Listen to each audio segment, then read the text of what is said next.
നമസ്കാരം. മാമലക്കണ്ടം ഇളമ്പ്ലാശ്ശേരിക്കുടിയിൽ വനസംരക്ഷണ സമിതി കെട്ടിടത്തിനുള്ളിൽ അതിക്രമിച്ചു കയറി ദേഹത്ത് പെട്രോൾ ഒഴിച്ച് ആത്മഹത്യാ ഭീഷണി മുഴക്കി യുവാവ്. അനുനയിപ്പിക്കാനുള്ള ശ്രമം തുടരുന്നു. പ്രദേശം വളഞ്ഞ് വനംവകുപ്പ് അധികൃതരും പോലീസും. ഏത് സാഹചര്യത്തെയും നേരിടാനുള്ള തയ്യാറെടുപ്പുമായി അഗ്നിശമന സേനയും. പ്രദേശത്ത് സംഘർഷം. ഇന്ന് ഉച്ചയ്ക്ക് 1 മണിയോടെയാണ് സംഭവത്തിന് തുടക്കം. മാമലക്കണ്ടം സ്വദേശി സോളമനാണ് ആത്മഹത്യാ ഭീഷണി മുഴക്കി കെട്ടിടത്തിനുള്ളിൽ കഴിയുന്നത്. സോളമൻ കെട്ടിടത്തിനുള്ളിൽ അതിക്രമിച്ച് കടന്ന് ദേഹത്ത് പെട്രോൾ ഒഴിച്ചതോടെ സ്ഥലത്തുണ്ടായിരുന്ന വനംവകുപ്പ് ജീവനക്കാർ പുറത്തേക്ക് ഓടി. കെട്ടിടത്തിനുള്ളിലെ ഉപകരണങ്ങൾ സോളമൻ തല്ലി തകർത്തതായുള്ള വിവരവും പുറത്തു വന്നിട്ടുണ്ട്. ഇളമ്പ്ലാശ്ശേരി സ്വദേശിനിയാണ് സോളമൻ വിവാഹം കഴിച്ചിട്ടുള്ളത്. കഴിഞ്ഞ ദിവസം കാട്ടാന ആക്രമണത്തിൽ സോളമന്റെ വീട് തകർന്നിരുന്നു. നിലവിൽ തനിക്ക് താമസിക്കാൻ വീടില്ലെന്നും വനസംരക്ഷണ സമിതി കെട്ടിടം തനിക്ക് താമസിക്കാൻ വേണമെന്നുമാണ് സോളമന്റെ ആവശ്യം. വനംവകുപ്പ് ജീവനക്കാരും പോലീസുമായി അനുരഞ്ജന ചർച്ചകൾ നടക്കുന്നു. ഈ സാധനം വെച്ച് ഈ വീട് വന്ന് ആന നശിപ്പിച്ചെനിക്കോ കോഴിപ്പണിക്ക് പോയതാ ഞാൻ. എന്റെ വീട് ആന നശിപ്പിച്ചെനിക്കോ ഇവിടെ ഒരു ഉദ്യോഗസ്ഥർക്ക് തഞ്ചോളം ഇല്ല.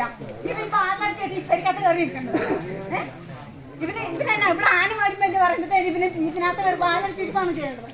ഒരു ഓലപ്പര കെട്ടിയിട്ടാണ് ഒരു മനുഷ്യൻ നാട്ടിൽ ജീവിക്കണ്ട. ജീവിക്കണ്ട എനിക്ക് തീരുമാനമുണ്ട്. അല്ലാണ്ട് ഓരോരുത്തരും